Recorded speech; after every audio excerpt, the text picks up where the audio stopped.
Olá pessoal, vamos para mais uma aula de configuração dos editores de texto. Hoje a gente vai falar de outras configurações. Já vimos a configuração de página, a configuração do parágrafo e a configuração do caractere. Hoje a gente vai ver outros recursos que a gente pode utilizar para melhorar o nosso documento e facilitar a nossa vida. Vamos começar falando do cabeçalho. O cabeçalho é uma área separada do corpo do texto que fica na parte superior da página e que, por padrão, é repetido em todas as páginas do documento. Ah, tem jeito de colocar cabeçalhos diferentes? Sim, podemos trabalhar com seção e aí cada seção terá um cabeçalho diferente, mas não é o objetivo do nosso curso. Então, para nós, em tese, o que colocarmos em uma página servirá para todas as outras páginas do cabeçalho.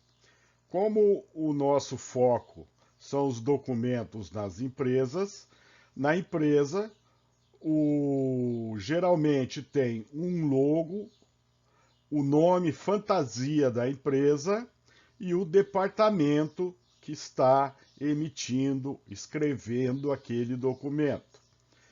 Pode ser que tenha também a razão social da empresa, o CNPJ e a inscrição estadual. Mas isso não é padrão.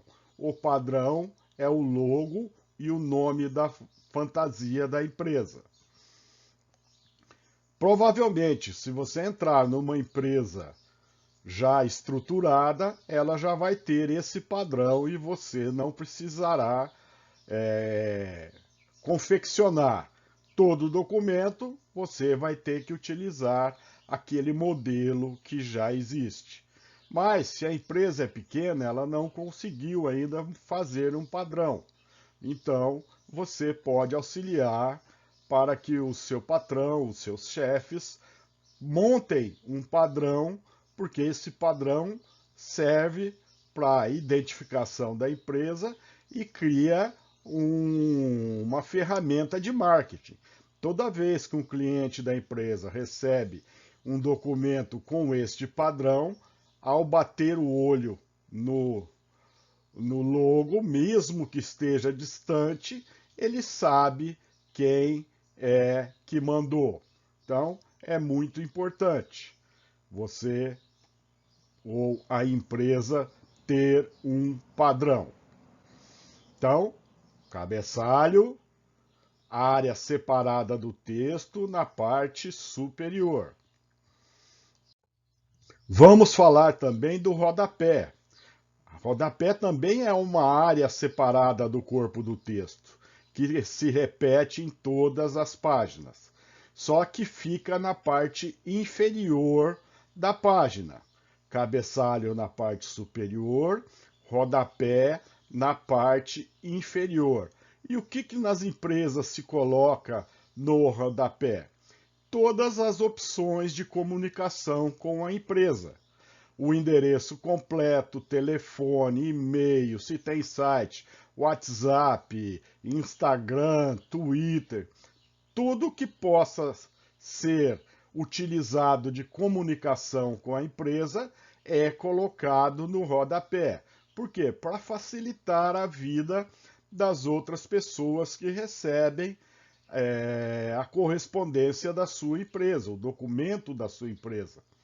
Ela não vai precisar ir lá, e qual que é mesmo o telefone da empresa? Ah, qual que é o e-mail da empresa? Já está lá na folha falando o que os meios de comunicação com a empresa. E também nos documentos das empresas costuma-se colocar a numeração da página e o total de páginas. E essa numeração e o total são feitas automaticamente pelo software.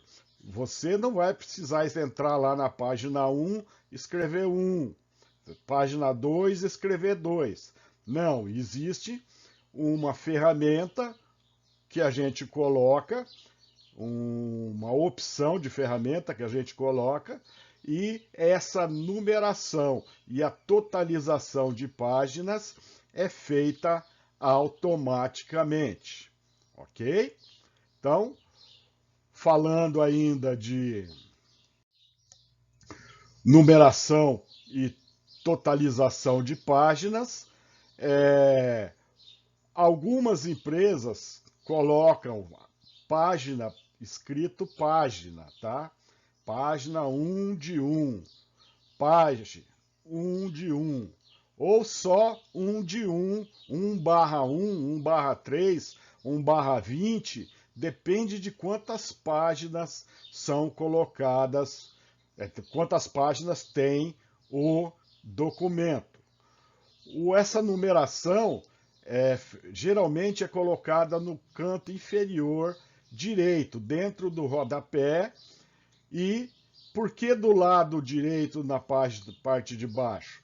Porque é fácil de, ao folhearmos um documento, visualizarmos o que está do lado direito, se o lado esquerdo estiver grampeado, que é onde geralmente se coloca os grampos ou se fixa os documentos, ok? Na aula prática a gente vai ver como fazer essa numeração nos diversos editores de texto que estamos trabalhando.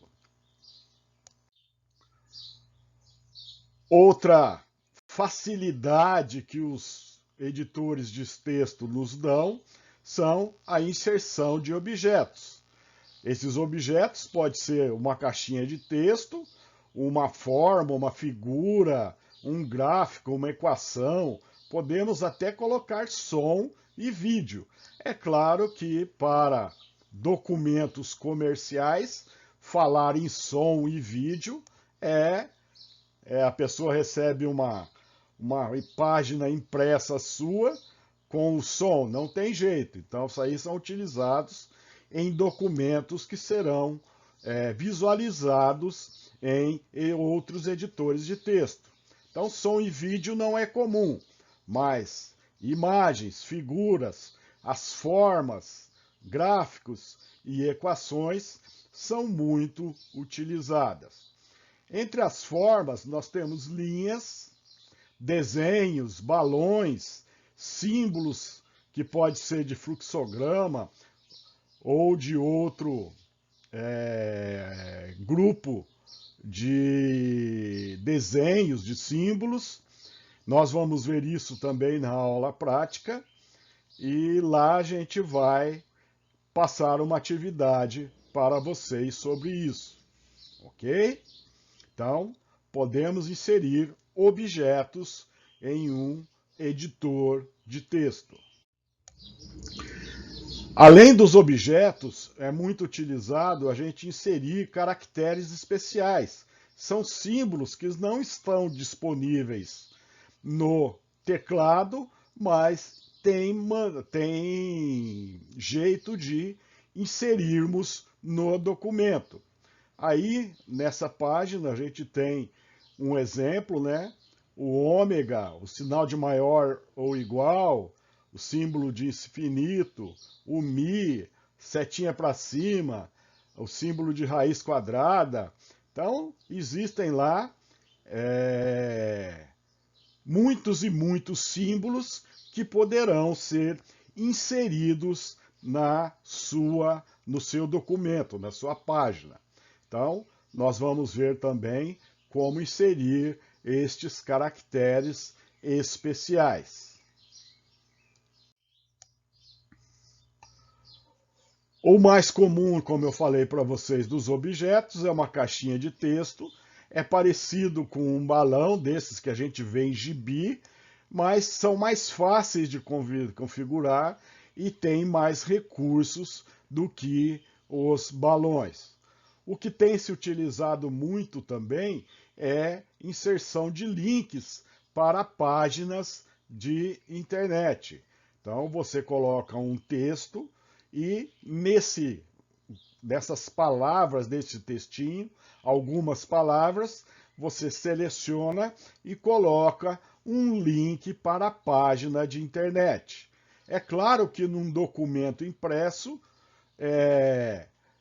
chamará a atenção porque ele é escrito em outra cor, mas para clicar e dar o salto para a página da internet, quem está visualizando este documento vai ter que estar em um computador ou num notebook, no smartphone, tá? Então, também é muito utilizado hoje esses recursos de link, geralmente utilizado em e-mail. Outros recursos que os editores de texto nos dão são os marcadores e a numeração. Marcadores são símbolos colocados no início do parágrafo para formar uma lista, e esses marcadores servem para chamar a atenção para os itens da lista. Aqui nós temos alguns exemplos de marcadores, mas existem outros, bolinha, quadradinho. E cada início de parágrafo tem este marcador quando você opta por este recurso. Então, ele serve para chamar a atenção para os itens de uma lista. Esses itens são parágrafos. Claro, o parágrafo pode ter uma palavra só. Você escreveu uma palavra, deu Enter, aquela palavra é um parágrafo. A numeração, diferentemente dos marcadores, os dois estão juntos lá na configuração do software, mas a numeração é utilizada para separar os parágrafos em tópicos e subtópicos, ou melhor, separar em níveis aqueles parágrafos, ok? Enquanto os marcadores são para chamar a atenção para a lista, a numeração é para separar em tópicos e subtópicos os parágrafos. Essa ordenação você pode configurar, ela pode ser numérica, alfabética ou em algarismos romanos, ou pode até misturar as três. Aí, no exemplo que eu dei para vocês, nós temos um primeiro nível numérico e um segundo nível, que tem o Azinho e o B ali, de alfanumérico, alfabético, ok? Então, marcadores para chamar a atenção para os itens de uma lista de parágrafos. Numeração para separar os parágrafos em tópicos e subtópicos.